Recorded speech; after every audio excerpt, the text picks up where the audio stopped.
की ड्रग्सची पुडी खिशात टाकायची आणि मुलांच्यावर खोटा आरोप करायचा आणि त्यांना त्यांचं आयुष्य उद्ध्वस्त करायचं. ही कृत्य पोलीस धमकी देऊन करू इच्छितात. मी माननीय मुख्यमंत्री महोदयांना विनंती करेन, की पहिला म्हणजे अशा पोलिसांचा ताबडतोब बंदोबस्त करा. आज मुंबईमध्ये एक पोलीस कर्मचारी गाडीत बसून अटक केलेल्या, ताब्यात घेतलेल्या मुलांना धमकी देतानाचा एक व्हिडिओ बाहेर आला आणि त्यात तो पोलीस कर्मचारी मुलांना सांगतोय, की तुमच्याकडं खिशात जर आम्ही तुमच्या पुडी बांधून टाकली, तर तुमचं काय होईल याचा विचार करा. हे पोलीस लहान मुलांना धमकी देतानाचा हा व्हिडिओ आहे.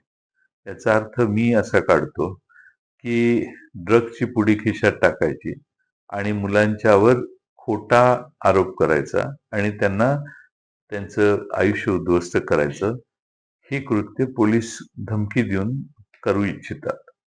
मी माननीय मुख्यमंत्री महोदयांना विनंती करेन, की पहिला म्हणजे अशा पोलिसांचा ताबडतोब बंदोबस्त करा आणि मी विधानसभेमध्ये याची मागणी केलेली होती आणि ही शंकाही व्यक्त केलेली, की पोलिसांचा ड्रग्सच्या कार्टेल बरोबर मोठा संबंध आहे आणि पोलिसांच्या ड्रग्सच्या वाढत्या जे प्रादुर्भाव आहे त्याच्यावर चिंता व्यक्त करताना मी असंही सांगितलेलं, की आज पोलीस स्टेशनकडे ड्रग्स कुठून येतात?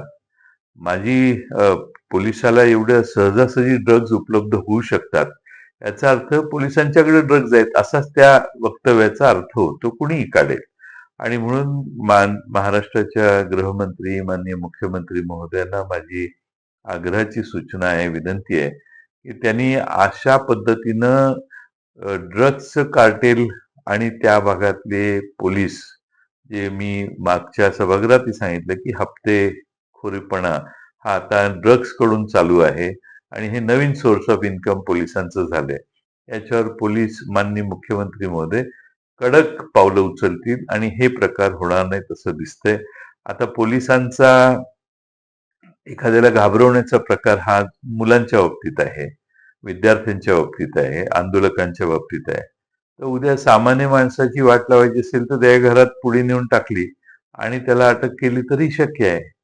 म्हणून अशा पोलिसांच्यावर गैरविश्वास निर्माण करणाऱ्या ज्या घटना आहेत, त्या घटना अतिशय चिंताजनक आहेत आणि मला वाटतं माननीय मुख्यमंत्री महोदयांनी त्यात ताबडतोब लक्ष घालावं.